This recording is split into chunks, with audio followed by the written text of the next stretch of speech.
पहला स्टॉक है GSFC, Gujarat state fertilizer. Okay.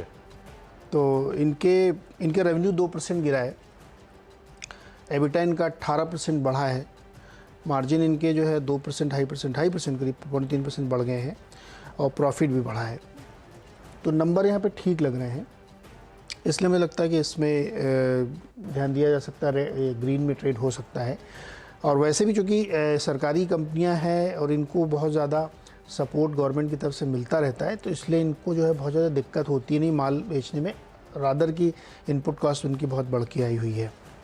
तो मुझे लगता है कि GSFC ग्रीन में होना चाहिए। बलरामपुर चीनी है, इस बार चीनी कंपनी में नतीजे आप देखिए क्या बढ़िया नतीजे आ रहे हैं, लाल में 8.5% इनका रेवेन्यू गिर गया, 936 करोड़ आया है, और इनका जो मुनाफा है ना वो कितना 90 करोड़ के घाटे में बदल गया है, जो पहले 14 करोड़ का मुनाफा होता रहता था। तो मार्जिन +1.4 से -10% है। देखिए चीनी जो सेगमेंट है ना वो बहुत ही सिक्लिकल है और पॉलिटिकल कमोडिटी बीच में पे नैरेटिव चलता ये है। आ गया था कि देखो सिक्लिकलिटी से बाहर आ रहा है क्योंकि इथेनॉल से कमाई हो रही है। वो अब नंबर्स दिखा रहे हैं कि ये सिक्लिकल था, सिक्लिकल ही है। कैसे परफॉर्मेंस गिरे वो सबके? रहेगा ही। आपकी जो इनपुट है जो आपका कमोडिटी, वो पॉलिटिकल कमोडिटी है, उस पर सरकार का दखल है ना, गन्ने पर।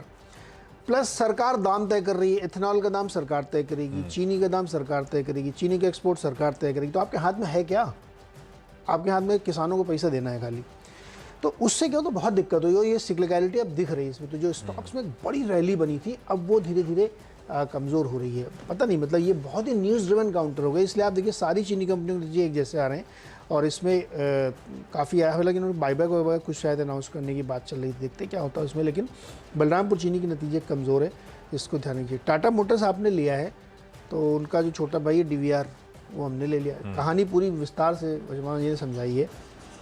इसमें खाली एक चीज़ और जोड़ दें, अगर चीन में इतनी बड़ी दिक्कत आएगी ना, तो ये जो JLR बहुत कह रहे हैं बहुत बिकेंगी, वो भी नहीं बिक पाएंगी, बड़ा मुश्किल होगा उसके लिए।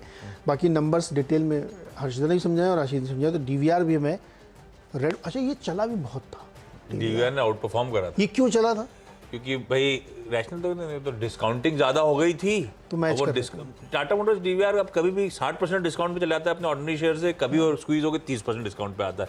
तो इसका डिफरेंशियल प्ले कर लेते हैं लोग, फिर उस नैरेटिव वही चल जाता है कि डिस्काउंटिंग ज्यादा थी, डिस्काउंटिंग इतनी लॉजिकल नहीं है इसलिए कम। फिर जब कम हो जाती है और स्टॉक पिटने लगता है तो फंडामेंटल एनालिस्ट क्या करेगा, तो बोले अच्छा, उसको कैसे नॉर्मली हिस्टोरिकली 40-50% रहती है, इसलिए गिर रहा है। एक दिन मैंने देखा कि पहले तो DVR खूब चलता रहा, फिर अचानक एक दिन टाटा मोटर्स भी चल गया। लोगों का नहीं, इसको कैचअप करने के लिए टाटा मोटर्स चल रहा। तो अब मुझे लगता है कि वो आज दोनों ठीक हो जाएंगे। पर ये जैसे होल्डिंग कंपनी का डिस्काउंट कितना होना चाहिए?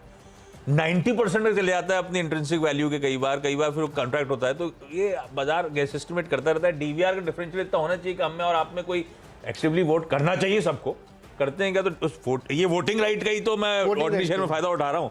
डिविडेंड तो कितना होना चाहिए? तो भाई 50%, 30-40 ये एम्बिगुअस है। पर ठीक है, आपका कहना है कि आउट परफॉर्म करा था, रिजल्ट खराब थे, तो ये हो सकता है बीटा के ये बहुत ज्यादा सारी होल्डिंग कंपनी को भी ऐसे डिस्काउंट देते रहते हैं लोग। हाँ, वो एम्बिगुअस है बिल्कुल। आप कितना डिस्काउंट दोगे, क्या करोगे, थोड़ा मुश्किल हो जाता है कहना। 3 हो गए मेरे। अच्छा, टाटा मोटर्स मैंने बोला नहीं था, अब आया है, मैं बता देता हूँ उसके नंबर डिटेल में, ठीक है? याद आपने पहले क्यों नहीं बताया कि मैंने बताया नहीं? मेरे बताने के लिए रह जाएगा, इसलिए अच्छा हुआ आपने नहीं बताया। इन्होंने जो पॉइंट बताया उसके अलावा